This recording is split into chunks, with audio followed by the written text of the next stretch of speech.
It's the Randy Karraker Show on STL Sports Central. We are presented by DraftKings, where the crown is yours. Matthew Rocky, Randy Karraker. We want you to participate in the show. They're on the YouTube. Just use the chat, and we want to hear from you throughout the course of the day. We'll talk a little Blues, talk a little Cardinals, baseball free agency starting tomorrow. That'll be a lot of fun. Maybe not if you're a Cardinal fan.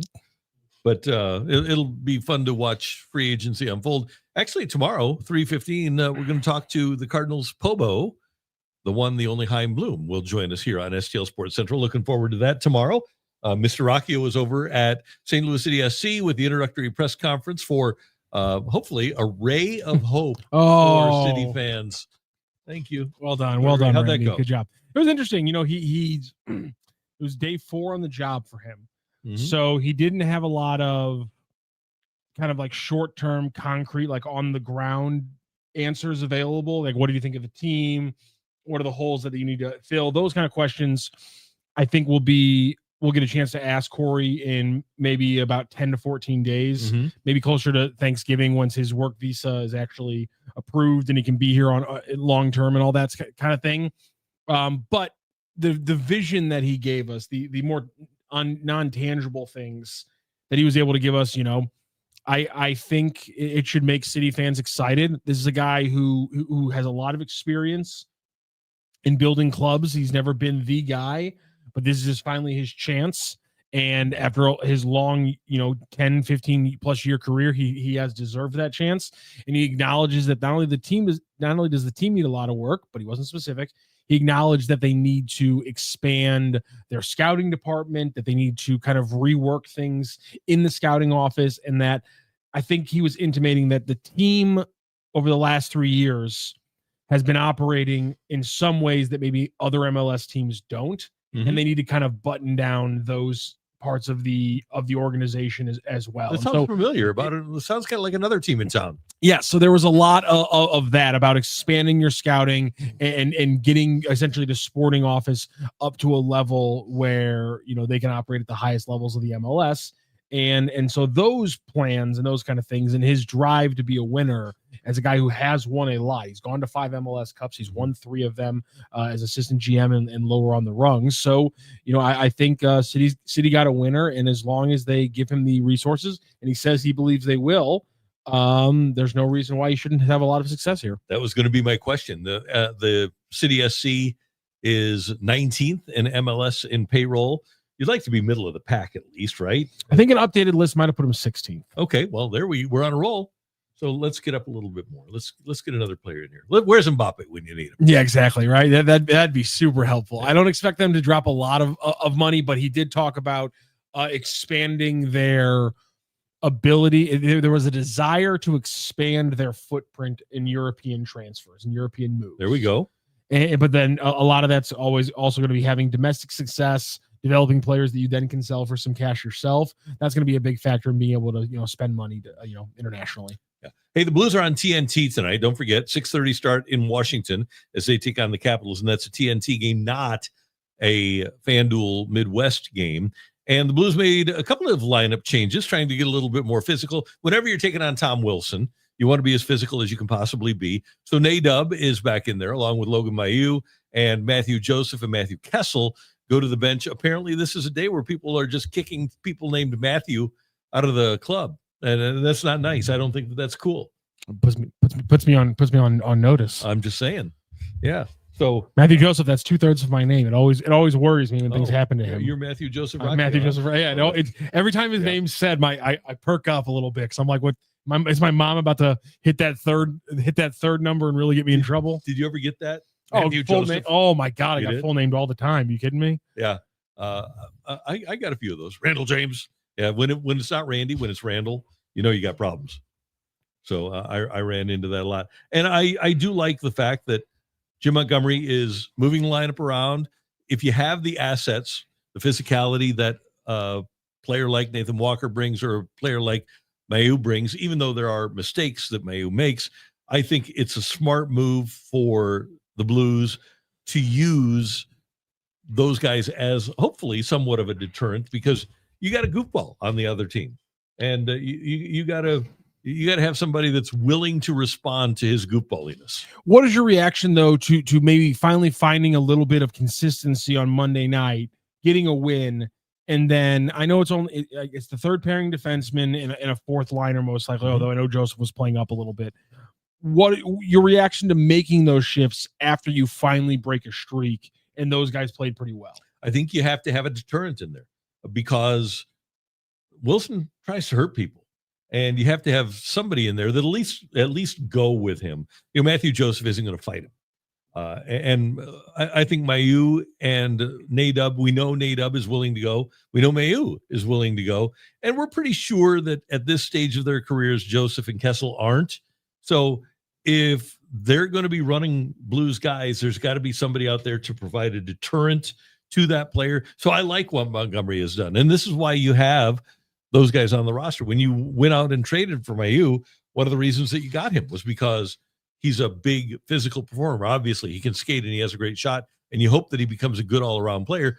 But at this point, you want that 6'3", 220-pound guy to be able to knock somebody around or at least provide thought in the mind of a guy like Wilson that, hey, I don't want to mess around because that guy's going to be skating after me. All right, Randy, I had a question for you because it's looking like I haven't seen the texts from Lou or JR as they come off the ice, but the expectation is that it was going to be Binner tonight and then Hofer tomorrow. If it is Binner tonight, and that was the expectation, and I'm going to JR, and I don't think I've seen it just yet. If it will be Binner tonight, he will set a Blues mark, and he will, I believe, pass Mike Liut tonight. Or sorry, he'll tie Mike Liut tonight for the most games played by a Blues goalie with 347. So I have a little obvious and easy talk radio question for you here. Greatest goalies in Blues history with the most starts in Blues history, unless something catastrophic happens, and I knock on wood that it does not. Yeah. Where does Binner rank in the question about greatest goalie in Blues history? He's number one. He's the guy because Mike Liut, as great as he was, and let's start with this. Liut was playing in a different era. Mike Liut came into the league at the same time as Wayne Gretzky and actually finished second in the MVP voting to Gretzky in 1980-81.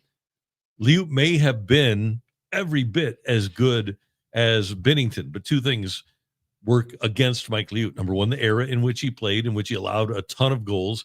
And the other one is that Binner was able to steal games and win you a Stanley Cup. And as great as Mike Liut was as a goalie, he was never able to do that. So I would put Binner number one. I think it's a close race for me between Cujo, who, by the way, never won a cup for any of the teams that he played with, and Mike Liut. But I think I would go with Liut over Cujo. And then after that, I think it's Fuhr and a bunch of other guys. And I don't remember Glenn Hall and Jacques Plante and those guys. But for the guys I saw, that'd be 1 through 4 for me. I will go Binner, Liut, Joseph, Fuhr, and leaving out the great year that people like Brent Johnson. Turek had like a 1.85 goals against 1 year for the Blues, and he was terrific. Brian Elliott had the all-time shutout record for the Blues. He had a tendency to fall asleep during games, though. Oh, that happened, yeah. Yeah, which is not great. And then Jarro Halak also. 1 year, Jarro Halak and Moose, Brian Elliott, they combined to win the Jennings Trophy in the NHL. So that's some great goaltending. But I just don't put those guys at the top of my list. I wonder, do you have any other top of the list guys? Would Binnington not be number one for somebody? I wonder if that's the case. I guess my question, I think by numbers and the fact that he's the Stanley Cup winner, that does put him number one. I will say, is he the most talented goalie you've ever seen in a Blues jersey? No. I think Grant Fuhr probably had more talent than any other goalie I've ever seen. Okay. I mean, with what he did, and granted, he had a high goals against again because of the era that he played in. But in terms of the lateral movement, the quick twitch, the ability to get from one side of the net to the other and to make spectacular saves, I think from an actual physical talent standpoint, I'd put both Fuhr and Curtis Joseph ahead of Binner.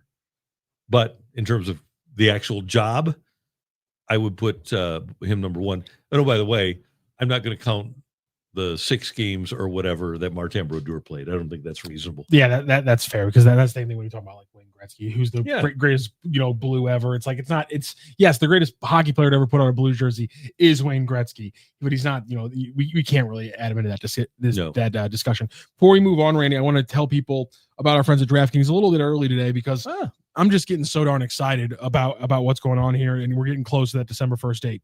It's going to be so much fun, and what you need to do is get ready, Missouri, because the wait is almost over.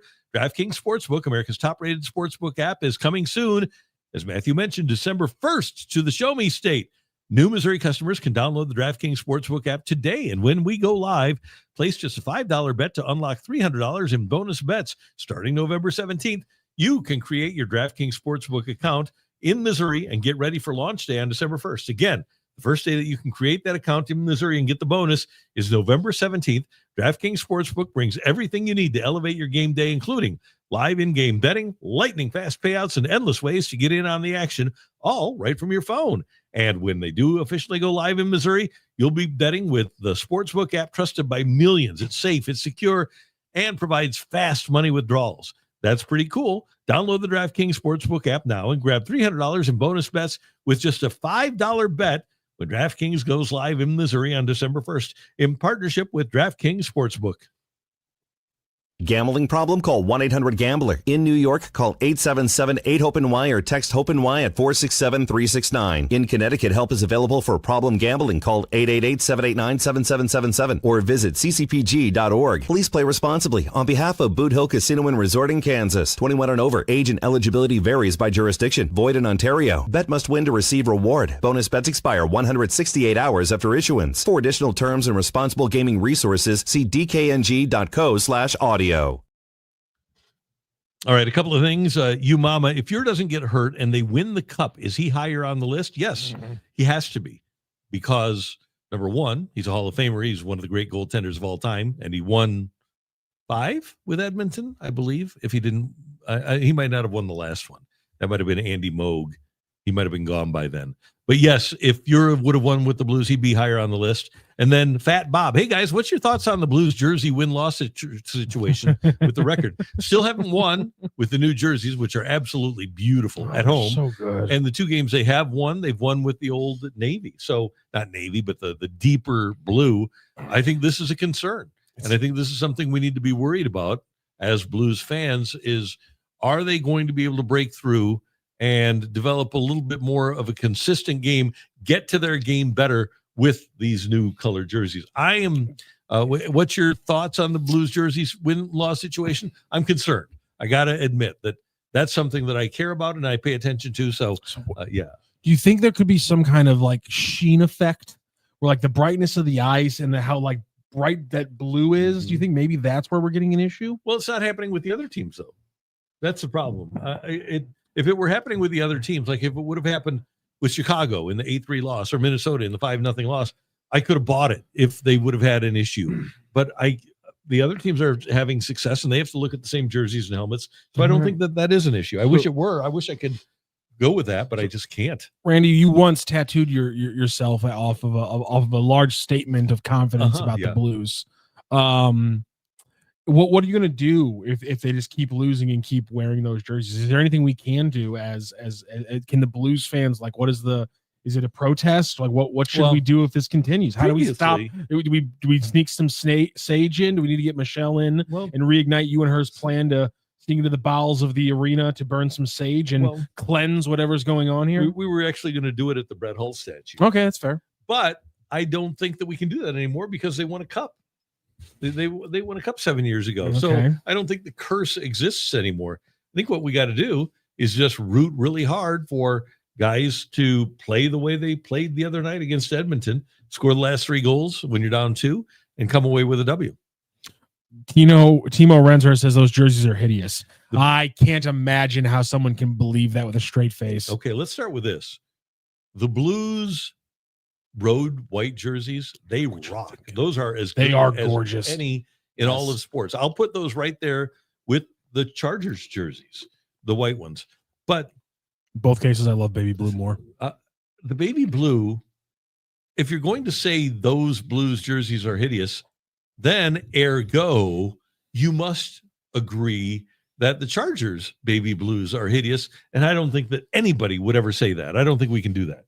You can never say that. No, they're maybe the No best jerseys in sports. No sane human could ever say that. I didn't think I would like so the Blues good jerseys as much as I like them, but I love them. They're gorgeous. They're fantastic. So I like the Winter Classics a little bit. I like the original Winter Classics a little bit more. what makes you like those a little bit more? I like okay, actually here's the thing. I like the full blue Winter Classics more because I think the cream accents works better than the pure white accents.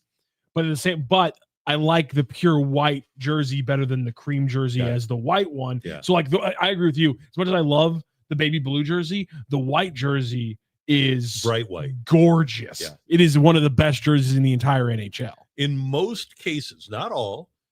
For example, the Cardinals Saturday cream are good.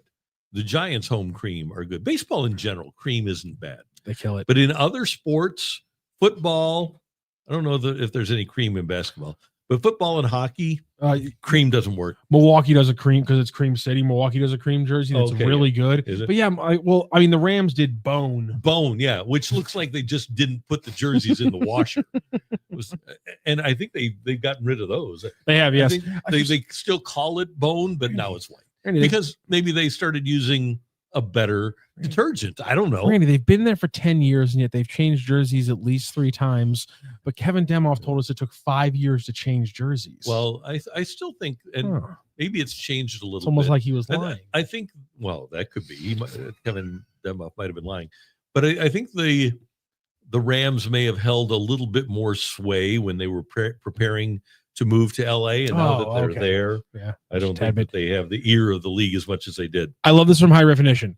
NHL needs to go back to wearing home whites. So here's the thing. My brain has always been broken by this because the first pro sport that I became obsessed with was the NFL, which of course was the one of the 4 which did it differently than everybody else. The NFL has always done road whites and home colors, and then finally somebody explained to me that the NFL and I were seeing the world completely incorrect. You do home whites, you do home white, you do road color. That's the correct way to do it. The NFL has done it wrong for years, and I don't know why the NHL has screwed this up now. So in the NFL, there isn't a league rule. Nope.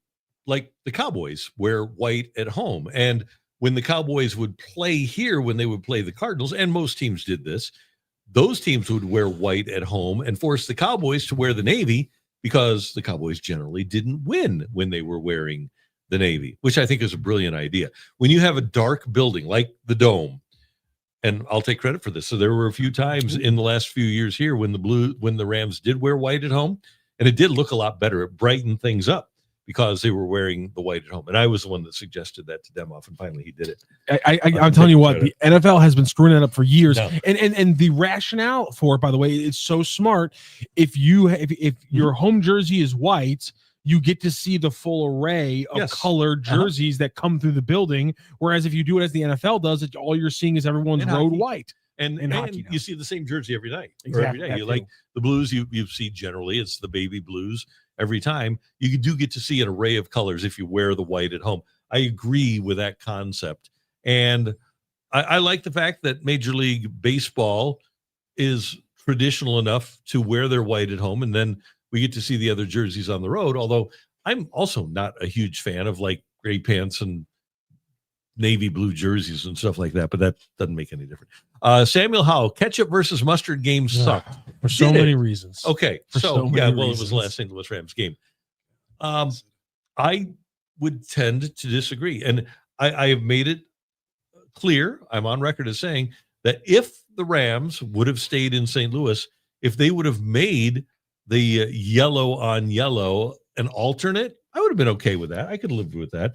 Would I want to have red on red like Tampa had that night? No, that might have made it less fun, but I didn't hate the yellow on yellow. Now, the Chargers wearing yellow on yellow is completely stupid because they have the best jerseys in sports. Anytime they get away from their baby blues, they've made a mistake. Here's the thing. I understand jersey superstitions. I get them. I get why fans have them, but we need to get rid of them for the sole reason of what has finally happened, which is I understand why they avoided it, but the Tampa Bay Buccaneers have finally gotten past the fact that they went that they didn't win their first like 25 games of their franchise, and in those 25 games they were wearing creamsicle jerseys. But they have now gotten past that fact. It's a better logo, it's a beautiful color, it hits in every way, shape, and form. The creamsicle jerseys being back in the NFL are a beautiful thing. Now, as long as we find now if we just could get the Eagles to completely accept the Kelly green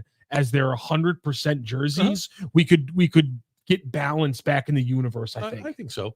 By the way, those old Tampa Bay jerseys, and it was 0-26. 0-20. Damn it, I was off by one. Number 27 on the road. They win at New Orleans. The very next week, the season finale at home, the first home win in Tampa Bay Buccaneers history was against your St. Louis Cardinals in the last game that Don Coryell coached as a Cardinal coach. You know how mad I am in my brain. In my brain I go, I think it's 0-26, but I wasn't confident, so I said 0-25 or something along those lines. Stick with your gut, people. I knew it was 0-26. Yeah, trust your gut. Don't cover your butt. Darren, Mizzou fan, M-I-Z. Yeah, they're pretty good. Arizona Diamondbacks look like they work at Jiffy Lube, Samuel House says. They've had some terrible jerseys in their day. Yeah. You know what? I'm okay now with the way they go. But they have had some bad ones in their time. Speaking of the Arizona Diamondbacks and baseball, we were talking earlier this week about the numbers coming out of the World Series. And Major League Baseball has now tweeted out the official numbers for Game 7 of this World Series, and it's a biggin. Game 7 of the 2025 World Series averaged 51 million viewers combined across the United States, Canada, and Japan, making the thrilling 11-inning contest the most watched MLB game in 34 years since Game 7 of the 1991 World Series. There was already a reported 25 million just for the United States, so the numbers doubled by bringing in Canada and Japan. It looks like the international markets are going to be a big factor, just like we all thought. Yep. Thank you, Blue Jays, and thank you, Doyers, for signing Ohtani, Yamamoto, Sasaki, and growing the international market in Japan. Sports now have pretty much saturated America, and I don't know that there is an awful lot of growth. You get 25 million in America for a Game 7. I don't know that MLB is going to get much more from that, from their television product for a Game 7. I think the only way you would get it is if you had one of the big markets in the United States, if it was Dodgers versus Yankees or Dodgers versus Red Sox, but you have to get to a Game 7. But the big key is you've got only one team in Canada, and the games are shown. Dan Schulman is the play-by-play voice on TV all across the country. So and by the way, it's all season long. Every single game in every single Blue Jays game is shown nationally. And then they get to the playoffs. Dan Schulman gets to do every playoff game, every World Series game. So they don't get Joe Davis and John Smoltz. They get Dan Schulman and Buck Martinez. So getting Canada was huge. But the big thing is getting a guy in a populous country like Japan, like Shohei Ohtani, and having him become a huge star there, which he already was when he signed here, but then he's a big enough star that people want to watch him participate as a member of an American team.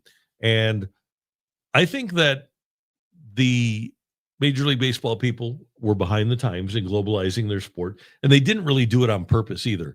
Granted, they do start games, they start seasons overseas in Japan and other places, but really that's not the reason that baseball MLB is big in Japan. It's because of the Dodgers signing Ohtani. Yep. It wasn't that big when Ohtani was with the Angels and they weren't winning, but now that he's on a winner and he's shown internationally, and Yamamoto isn't far behind, that is a huge part of the reason that Major League Baseball has been globalized. The point I'm making here is that football intentionally globalized their sport by taking them across the pond to Europe and slowly growing, starting in London and then going to Berlin and doing games in Spain and stuff like that. Obviously, the NBA has moved into China. They've had games in Europe as well. I don't know that baseball really tried as hard to globalize as the Dodgers tried to globalize by getting Ohtani into the Dodger blue. Yeah, I think that's a good point. And to your point, it is kind of crazy. Think about like the NBA, because I think this is first of all, we're talking about the number. Can Major League Baseball take over number 2 again in the United States? No. And that's who they're fighting against. But it is interesting because if you look at the NBA, kind of starts marketing internationally in the 90s before even like a 5% of their players were international players. Baseball's, the chunk of international players that have been in baseball has been 30% for how many years? 40, 50 years at this point. And they're just now starting to market internationally. Talk about being behind the times. Talking about the tail wagging the dog for baseball compared to the NBA. And to that point, that was kind of what helped the NBA go over the 90s into the 2000s and 2010s, especially post Jordan. What took them to number 2 over Major League Baseball? Major League Baseball fell off a little bit, but was the international market becoming a big thing. Can baseball ride the coattails like the NBA has to a larger overall market share and popularity because of it? It would be ironic, and I don't think they can, because the rise in global recognition of the NBA directly is correlated to the Dream Team in 1992, when the globe saw Jordan, Barkley, Ewing, Bird, Magic, Stockton, Malone, Christian Laettner, Chris Mullin, that whole roster. Yeah, when the globe saw that whole roster, you had kids in countries, kids like Tony Kukoc, who decided, I want to be like that guy. They all wanted to be like Michael Jordan. And so the globalization of basketball started. Baseball in the Olympics, I don't think will ever draw the sort of stardom that the Dream Team brought to Barcelona in 1992. And one of the reasons for that is you're already globalized, right? We have the baseball classic, the World Classic, right? Well, yeah. And what team won? It was Japan. Yeah. And then he's getting a pretty big ratings. It is WBC is kind of being a bigger deal than I think a lot of people expected it. I was going to use that. Is that maybe another guideline to see the way that baseball is growing? Heck, the Dubai thing that they did over there, Albert Pujols was over there, called a game, and he was telling everybody, you guys got to start a league over here now. And apparently they're looking at that. I mean, could those be avenues that it gives baseball the extra money they need, the extra eyes? I don't think baseball needs to try to catch up to the NFL and the NBA. I think what they need to do is be as good as they can be and draw as many fans as they can. Don't worry about what the other leagues are drawing. Just set up a program so that you can maximize your sport. And it wouldn't hurt to maximize it in the United States of America first. But like I said, I don't know that they're going to be able to do that. But way back in the 70s, they had Al Roboski go to Hungary and try to get leagues started. I think that's one of the things they need to do is get to Europe and get them interested, because Europe sells out all of these football games, and Europe has people playing football. We know Europe has basketball players, right? And even hockey. And I think they need to get more people playing and get invested in baseball. Major League Baseball needs to take it upon themselves to do that. But I wonder if the sport lends itself to that. I can understand why a European kid would have watched the Dream Team play and say, I want to do that. I can see why they would watch an American quarterback play and say, I want to do that. But I wonder if watching players stand in the outfield for half an inning, come in, and we only see them at the plate 5 times a game, I wonder if that's something that draws international youngsters into wanting to play the sport. And just overall, Skywalker 1982 does point out the original numbers we were talking about: 10 million more American viewers for the World Series Game 7 than Game 7 of the NBA Finals. I think it's also material that those were 2 smaller cities, and they didn't get they had a fascinating NBA Finals, and I think people were biased towards it. Just based off those numbers, do you think baseball's coming for the NBA in any way? Yeah, I don't know if they're coming for the NBA, but here's the big thing. Is that Game 7 was going head-to-head with college football on a Saturday night. I think that's a bigger deal. That's a really good point. Baseball found out that in the right scenario, obviously you have to have a big market team. Doesn't hurt to have a team that people hate watch, but you're going against the second biggest sport in America and college football and holding your own. I think that's a really important thing for baseball to take note of. And the biggest thing, Matthew, I think that baseball needs to look at those numbers, and they need to look at their attendance being up in 2025, that their overall local TV ratings being up in 2025.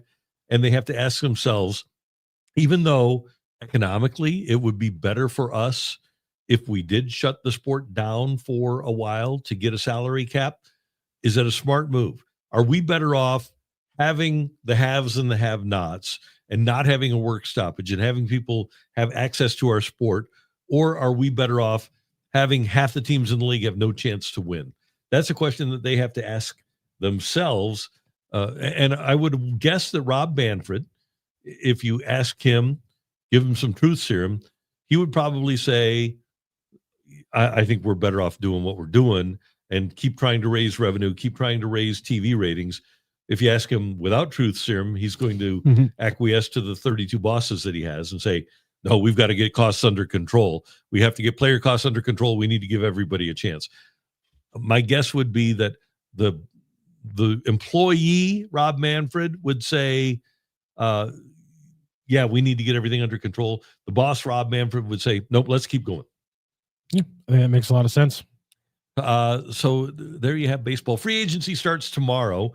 And again, we'll point out to you that Chaim Bloom is going to be on the show with us at 3:15 Central Time. And I think free agency starts at 4 Central Time. So we'll ask him if he's going to get in touch with an agent right at 4:01 or something like that. But I'm interested to find out about a couple of things. Number one, the new hires that they made.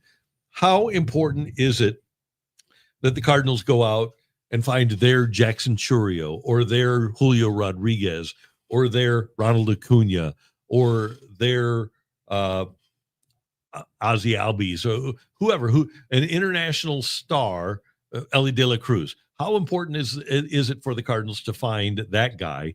And is that why Jacob Buffa was hired, because he is their director of international scouting?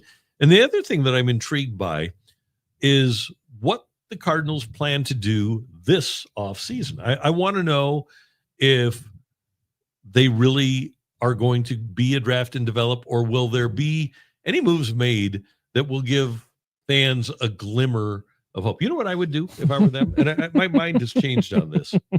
Are you crying? No, you crying. Oh, there we go. You mama, have him call Scott Boras live on the air. Oh, that'd be fun. Yeah, we'll do that. We'll get Boris on a little Zoom with we'll have a dual screen going. But I do think that the most valuable commodity that the Cardinals have right now, that they have multiples of, first of all, they have too many left-handed hitters, right? Because you've got Newbar, you've got Burleson, you've got Gorman, you've got Donovan, and you've got J.J. Weatherholt on the way. J.J. Weatherholt can play second base. Brendan Donovan, he's won a Gold Glove, granted, as a utility player, but he's won a Gold Glove. He's a Silver Slugger finalist. He was an all-star this year. He's a glue player. He's a really good player. But when you look at what franchises like the Dodgers need, all due respect to their second baseman that hit the home run to tie the World Series in the 9th inning, what they need is a steady second baseman. And they could use a guy like that. And they have young pitching that they could part with. The Seattle Mariners need a second baseman. They could use a guy of Brendan Donovan's ilk, and they have pitching from which to trade. They could trade pitching. By the way, they apparently are one of the teams that's going to be interested in Tarek Skubal from Detroit because he went to college there and he loves Seattle. But I've kind of had my opinion about this evolve. If the Cardinals could get a couple of starting pitchers in exchange for Donovan, or especially Donovan and Gray, I think that that's something that they need to really look at closely, if not say, hey, we should do this, because the Cardinals are not going to win a World Series with Sonny Gray on the roster. We know that. Pretty safe bet, right? I think, yes. And I think because you have to have a place for Weatherholt to play. You don't think that Liam Doyle is Paul Skeens? Oh, he could be. Yeah, he could be. Just saying. He'd be a pretty good number 2 pitcher. Who would be your number 1? Paul Skeens. I'm sorry, Liam Doyle. Okay, and then Gray would be your number 2. Yeah, I think that. I mean, that point. Okay. At that point, we're cooking with I'm not gas. counting on that for 2026. Oh, fine. If you want to be a Debbie Downer, I kind of do. So I'm of the opinion that the Cardinals should take a look at that, and I think it'll be an interesting question for the Pobo. Is you have this depth of left-handed bats. By the way, the general managers meetings are next week. How are you going to defray or cull the herd of all those left-handed bats? how much of that was shifted by the fact that you probably can't trade Lars Nootbaar? That's part of it. Okay, That's part of it. But I also think from a value standpoint, because he's a second baseman, there's teams out there and that again, need that guy. every day we go by and get closer to the actual arbitration hearings, and Brendan Donovan is going to have to sit in an arbitration hearing. Yep. Is another day we get closer to Brendan Donovan not signing a long-term deal with this club. It's never happened before for a guy who went to arbitration with John Mozeliak. Mm-hmm. I thought maybe we might see him get the deal done because it's a changing of the guard. But if he goes to arbitration again, I cannot see Brendan Donovan signing a long-term deal, which at that point means you have to trade him. And I wonder, that's another good question that we'll ask, is how the Cardinals will approach arbitration. Are they going to be as strident as they were in regards to arbitration? I just want to go back to the Dodgers for one moment. Yamamoto under contract, long-term, long time. Glasnow under contract, long-term, long time. Ohtani under contract, long-term, long time. Blake Snell under contract, long-term, long time. Roki Sasaki is one of those guys. And they have a guy like Sheehan, who had a really good year this year. Sheehan was 6-3 in a dozen starts with a 2.82. Is he a huge strikeout guy? 89 strikeouts in 73 innings. You'd like to have a guy like that on your team. I'm not saying that they would trade him, but they do have a lot of other pitching.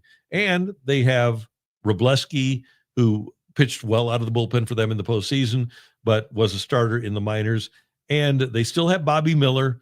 Thing is, if they can't get Bobby Miller going, who's going to get Bobby Miller going? Yeah. So I'm not sure about him, but they also have like a Gavin Stone, who has a really good pedigree and might be another guy to look at. So I just wonder if that might be a destination for a guy like Brendan Donovan.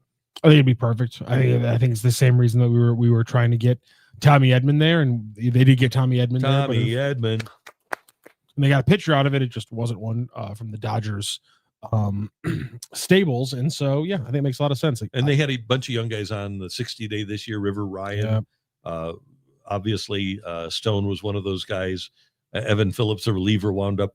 Michael Grove was on the 60-day. So you might roll the dice if you're the Cardinals, and if you get one back. And again, for all of their pitchers, and I don't think $40 million, because here's the thing with Sonny. He's got an option for 2027. So it's $35 million and then a $5 million buyout if you don't want to keep him. What team doesn't have a budget? The Doyers don't. So Sonny Gray wouldn't sweat too much in LA. Sonny Gray might be a fit there as a depth guy for when Blake Snell doesn't pitch in June, July, or August. Yeah, I think it's a good call. So it's not a flip-flop as much as it is just an evolution of my feeling about that. And by the way, I was, as you mentioned, if they were going to move one, I thought that a logical guy would be, and you guys know this, you've heard it a million times, would be Nootbaar, because he does have good underlying numbers. But I don't think that Lars Nootbaar at this point is a tradable commodity because of the heel injuries. So, but yeah, we'll have the Pobo on tomorrow, 3:15. There you see, on the Randy Karraker Show. Bang, bang, bang. Looking forward to that. By the way, Jeff Passan reports at ESPN.com that Nolan Arenado is widely expected to be moved. He is hustling along that prediction with his reported willingness to waive his no-trade clause. I don't know if that's a complete waiving of the no-trade clause or if that would be a partial. You know, obviously he can determine whatever he wants in terms of where he goes.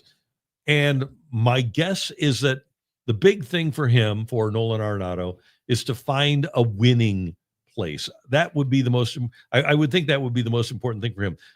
And for the Cardinals, and here's another thing we'll ask Chaim tomorrow, is about the resources available to move a player that has a big salary, are you going to be able to move some or a lot of that salary with him? Because if I'm another team, let me put myself in the shoes of the Red Sox, who just had Alex Bregman opt out, right? And assuming Bregman would go somewhere else. Well, if you're the Red Sox, how much do you want to pay Nolan Arenado? He's due $31 million cash over the next couple of years. The Rockies already pay part of that. He's got deferments that you can stick with the Cardinals. So if you're Boston, would you pay Nolan Arenado $15 million over the next few years? $7 million, Yes. $7.5 million a year, and then the Cardinals would have to take on essentially the other half of his salary. Yeah, I'm doing that. And he might be a guy that takes advantage of the Green Monster. Nolan might. There was that talk last year, right during spring training, that before Bregman got signed, that the Cardinals were deep in talks with Boston. So perhaps that is a move that would be there for the Cardinals and the Red Sox. And I don't know how hard the Red Sox are going to go after Bregman either. That could change everything as well. You Mama's throwing out a little trade proposal. I was hoping for Donovan, Crooks, Arenado, and Newt for Gage, Wood, and Castellanos. I think it'd be interesting to get Castellanos. Obviously, Real Muto as a free agent might be gone from there. I don't know. And I get, if you didn't see, Leonardo Bernal won a minor league Gold Glove award. So Crooks is probably expendable. But I think that I would, if I were the Cardinals, I would want to go with guys that are a little bit more major league ready. So I would certainly look at that, but I would listen to everybody. I mean, I just, if you could get, I think again, a lot of it comes down to how much is Philly willing to pay. I'm not doing that if I'm Philly. I just wouldn't be doing that if I was Philly. So that's one of those. I do trades the Bill Simmons way. And when who is, says no first? Yeah. The Phillies say no first. Well, and when is Wood going to be ready? That's another thing. He pitched how many innings? I just had it in front of me. He pitched like 20 innings in single A last year. Yeah. He pitched. Sorry, my apologies. He pitched 2 innings in single A last year. No, that's a long. That's a longer scope than Doyle. Yeah, and I don't. Tanner Franklin. I don't think you have to give up Donovan in that trade. You get them their catcher. You trade the Arenado contract for the Castellanos contract. I don't think Crooks is seen as the catcher for the future for another from an outside program right now. I don't think they're looking at him as, he's been a top 100 prospect before. He has, but I think teams are looking at him like a solid player. But I don't know if you can just pencil him in as a starting catcher for another organization. Not right now, not the way he performed at the major league level. But I think if you're a team like Philly, if you aren't going to, or if you are going to sign Real Muto and you want to build for the future, depends on how you evaluate him. But he could be a guy that you would have some interest in. I mean, last year, this guy's the Cardinals minor league player of the year. You're right. Good player at Oklahoma, was a Cardinals top 10 prospect, but he at one point was top 100 prospect. And the Cardinals are going to have enough guys with Rodriguez and Bernal. They're going to have other catching prospects. I don't know that that's something the Cardinals do right now, though. I don't see. I think it'd be interesting to see, because I thought about this just like you did. Arenado and Castellanos in the same deal. Arenado has 2 years left. Castellanos has 1 year left at $20 million. Castellanos' big issue with Rob Thompson was that he wasn't communicated with, that Thompson never told him anything. What's the best thing that Ollie Marmol does? He communicates. And it's always fun to watch Castellanos when a big news story occurs. So I think having him on your team would be kind of fun. I just, if you're the Cardinals, I don't know that you have to give up all of those items, all those assets to get Wood and Castellanos, just those two. I mean, I think Arenado is a throw-in. He's a nice for a salary matchup, and he gives him a good defensive player. But essentially, the trade is He's like Donovan for Castellanos and Wood for Crooks. It's like it's his player for play. It's like current borderline all-star / all-star who's expiring, and then young player for young player. And I think that Philly's giving up a lot more in that deal, in my opinion. So I think they say no first. Is just my they take. get Donovan, right? But they have to sign him to an extent. But they have to sign to an extension. They don't care. They spend stupid money. That's true. That's fair. So if you use the old, and I think it's a great way to look at trades, who's getting the best player in the trade? There's no question that the best player in that trade is Brendan Donovan, right? I question that. Crooks, Arenado, Newtbar, and Wood and Castellanos. Which of those players is better than Brendan Donovan? I mean, Castellanos is a guy who averages 25 home runs in a 110 OPS plus. Castellanos is about 790 OPS. The Phillies, if you come to Philadelphia and say, I'll give you X for Nick Castellanos, they're going to take it in a blink. Yeah, that's fair. The Cardinals could offer him $20 million. Offer them their very worst prospect and say, we'll give you the worst prospect for Castellanos. They'd say, let's do it. $20 million for a 34-year-old who just hit 17 home runs. That's fair. Yeah. So I think Brendan Donovan would be the best player in that in that sort of a deal. It'll be interesting. I also there was another great. All of your texts are great. They're going to have to. This is Eric Cleveland. They're going to have to move a catcher if they plan on Herrera catching. I don't think that you still haven't bought into that, have you? No, shocking! I can't believe it. Yeah, Herrera might catch some in spring training. By the way, he can't really work out because he had surgery on his elbow, so he can't strengthen his arm right now. But in addition to not being able to throw runners out, which has been pretty well established, he also is not a guy that's really highly regarded, and taking nothing away from his intelligence because he's a bright guy, but some people just have baseball IQ and are able to manage a pitching staff and know everything about the opposition. Yadier Molina had an incredible baseball IQ, probably still does. I don't, or haven't seen at least, or heard about Herrera being that sort of a guy that is brilliant in terms of getting in the meetings, establishing the strengths of the pitcher that he's catching that day, and attacking the weakness of the opposing hitter. His career catcher's earned run average would seem to bear that out, especially when you compare it to the other catchers that he's catching with on the team. So, and I know that you're being facetious here, I don't think that Herrera is going to be a catcher for more than maybe 30 games, if he is at all. But I would not be surprised, and especially depending upon who the Cardinals move, if ultimately Herrera does wind up as an outfielder. And I would not be surprised if ultimately he would wind up as a designated hitter either. I know they want him to be able to play a position. They don't want him to get bored. They want him to use his athleticism. I just don't think it's going to happen for Ivan Herrera behind the plate. That's my thought.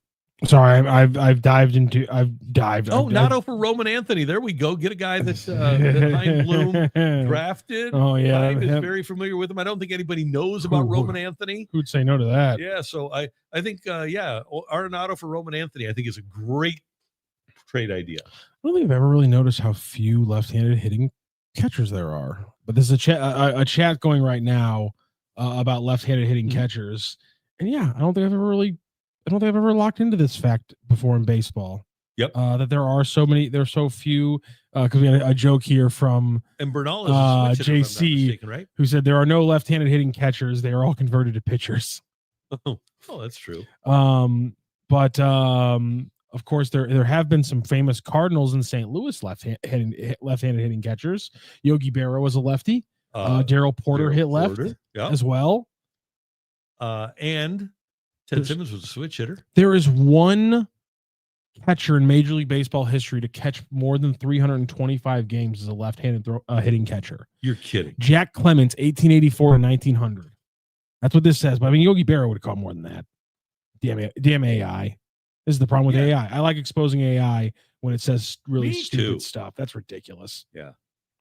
It literally says Yogi Berra was also a famous left-handed catcher. Yogi Berra caught 2,120 games.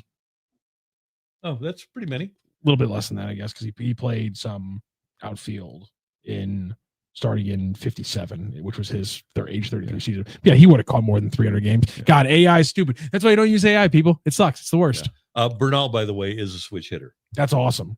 Yeah. Ooh, Eric Cleveland throws out Matt Wieters. That's another really good one. Yeah, I think he played for more than 325 games, I'm betting. I think so. Yeah.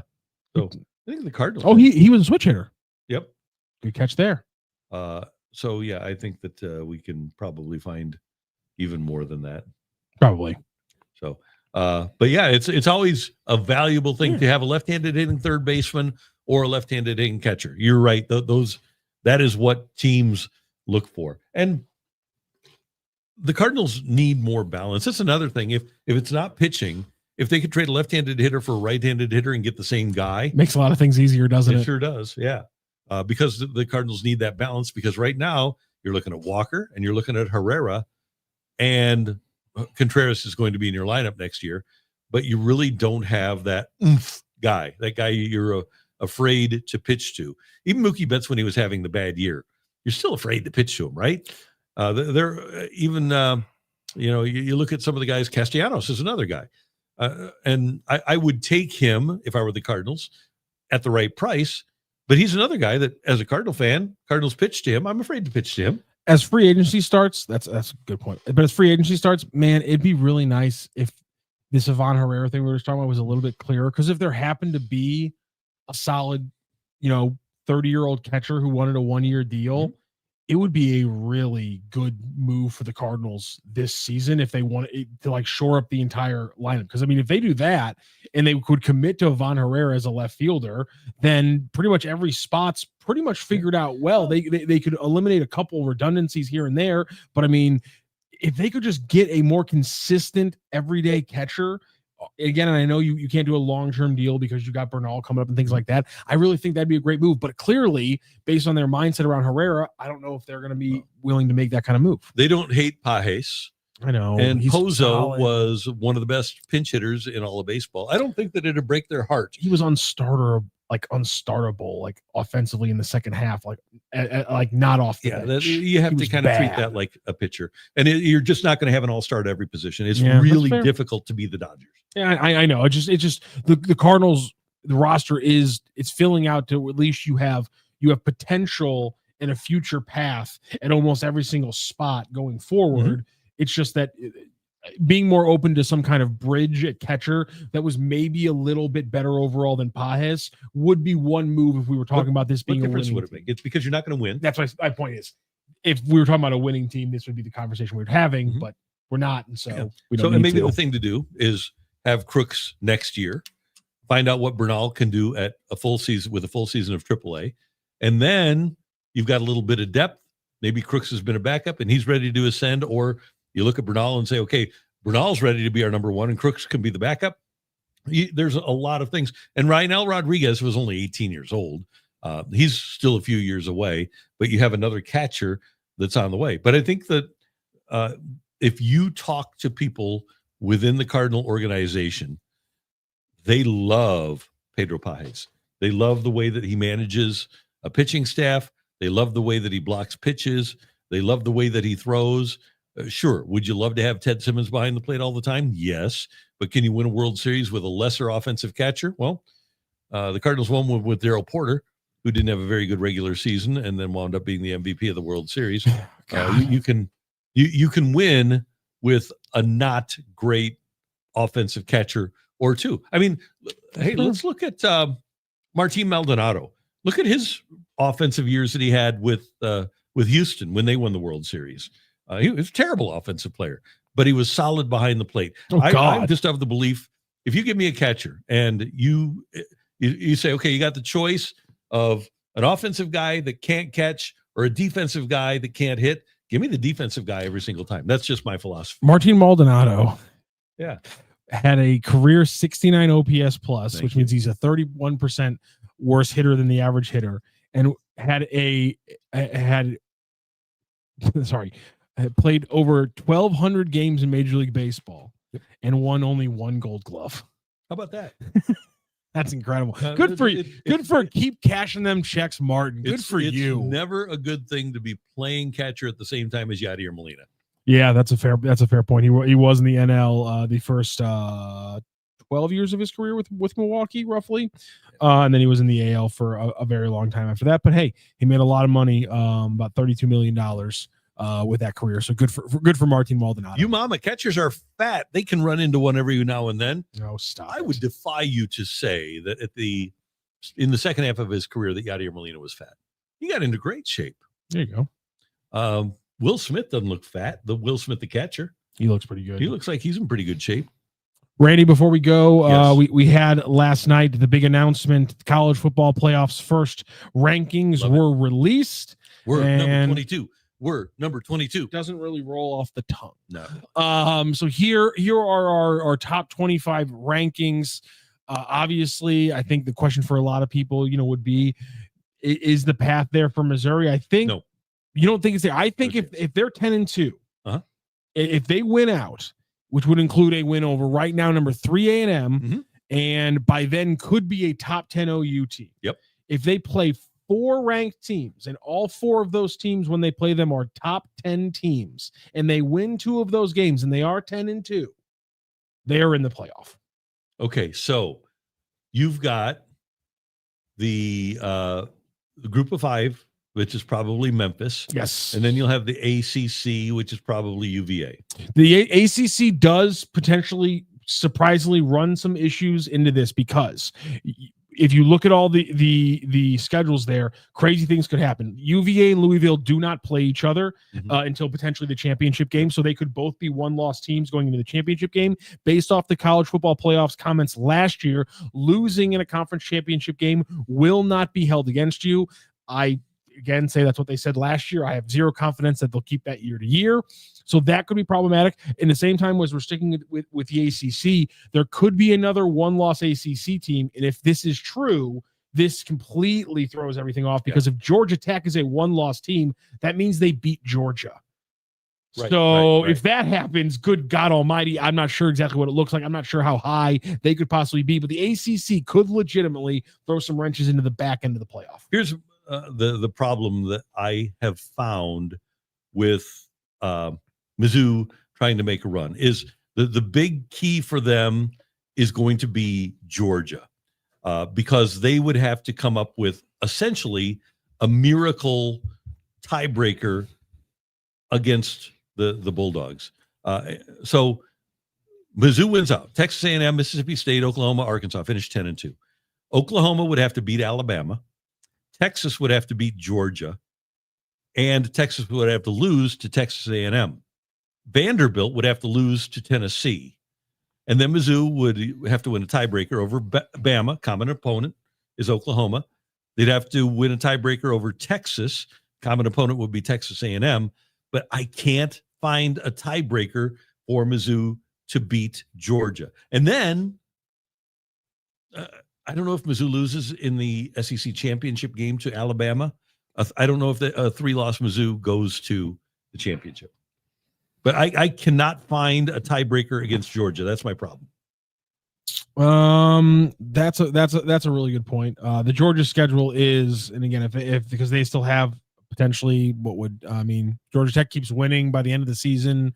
Could Georgia Tech climb to 13 and be a top 13 team when Georgia potentially whomps them in the last game and Georgia, on their schedule? But that's a non-conference game. Oh, that's true. Yeah, you're right. So Georgia, I think even a 2-loss Georgia losing to Alabama and Georgia Tech, that would trump the Mizzou losses. 2-loss Alabama. Yeah, at home.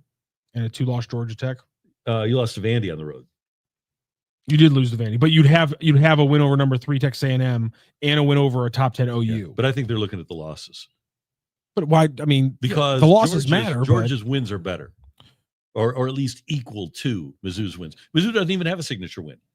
But they would have 2 in this this scenario that I'm saying. They would have 2. That's what I'm just saying. If they go 10-2 in this scenario, one other thing is the OU win could be even bigger if OU somehow beats Alabama and then Mizzou beats Oklahoma. then they're definitely dancing at that point. In that scenario, if Mizzou beats an OU team that beat Bama, that's an absolutely crystallized. That's 2 crystallized, potentially top 7 wins. Okay. For Mizzou, that's pretty big. Georgia, by the way, has lost to Alabama, but has beaten number 23 Tennessee, number 7 Ole Miss, and that's their 2 big wins. That's Ole Miss and Tennessee. Mizzou has a better resume at 10-2 at that point than Georgia does. Georgia would have wins over Texas and Tennessee and Ole Miss. I guess that is a better resume, but not that much better. It is better though. You're right. You're not wrong. And then the other one that you have to look out for is Texas, because a 2-loss Texas, if they finish 10-2, I do too. But if you look at what they will have accomplished, if they win the rest of their games, number one, their 2 losses are to Ohio State, and then they lost to Florida. Mm-hmm. But they will have beaten Oklahoma, they'll have beaten Vanderbilt, they'll have beaten Georgia, and they would have beaten Texas A&M. Yeah, okay. If Texas wins out with Georgia and Texas A&M on the board, yes, you're 100% right there. Texas is in if they win out, because that's Georgia, that's A&M, and although probably they were the lowest ranked at the time, they would also have the Oklahoma win. That'd be a good point. That'd be 3 really good top 15 wins for Texas, maybe top 10 wins. Texas is probably in. That's a good point. Mizzou is in with a win out. Correct. Again, I think I think most situations, yes, but I think there are a couple permutations where everybody in the SEC above you right now is winning more than they need to. No one else drops a game. And then to Randy's point, there's potentially a situation where Mizzou gets squeezed out at the very back end. And then look at Ole Miss also, because I think Ole Miss probably will have the advantage over Mizzou. Ole Miss would have wins over LSU. Are we still counting that? No. Okay, fine. They would have a win over Oklahoma, and that's it. Because they have Florida coming up. That doesn't mean anything anymore. But they only have 1 loss right now, right? But they have 1 loss, and they have 1 loss, but their wins, only big win is over Oklahoma, and their losses. Who do they to have Georgia. this week? They have Citadel, and then Florida, and then Mississippi State. They got nothing left. So then Ole Miss is probably a 1-loss team. Yes, correct. So I don't think you can put them in ahead of that. Big 12, BYU and Texas Tech, probably both could make an argument. Oregon's going to be ahead of Mizzou. Notre Dame, and they're playing great. A 2-loss Notre Dame with 2. Their losses are way better than Mizzou's losses, right? I think Oregon this weekend is fascinating because Iowa has played Indiana the closest. Mm-hmm. So Iowa could potentially throw a wrench into Oregon. That would be a big help to Mizzou. Yeah. So I would BYU Texas Tech this weekend. Yeah. How far does one of them fall if it's not a close game? If it's a close game, does that screw Mizzou over in a way? How much does that match up this weekend kind of affect these things? Yeah, I would love to be able to find a way. And by the way, we're talking about Mizzou winning out with a freshman quarterback too. No, we're not going to talk about how the realities of the situation. Okay? Damn it. Cronky Hater does say Bama and Vandy aren't bad losses at all.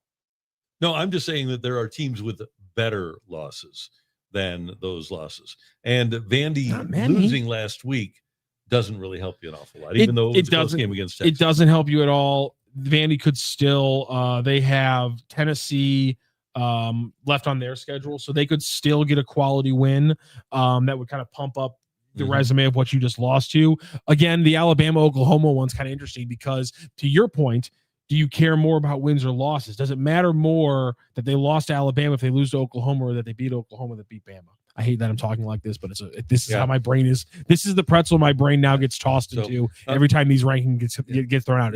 How do they weigh these things? I went through all of this last night after this came out, and my biggest thing is and you know this, number 5 Georgia. I just don't see a path past Georgia. I think even if Mizzou would beat A&M would have to lose to Texas. But then if A&M loses to Texas, then Texas is ahead of you.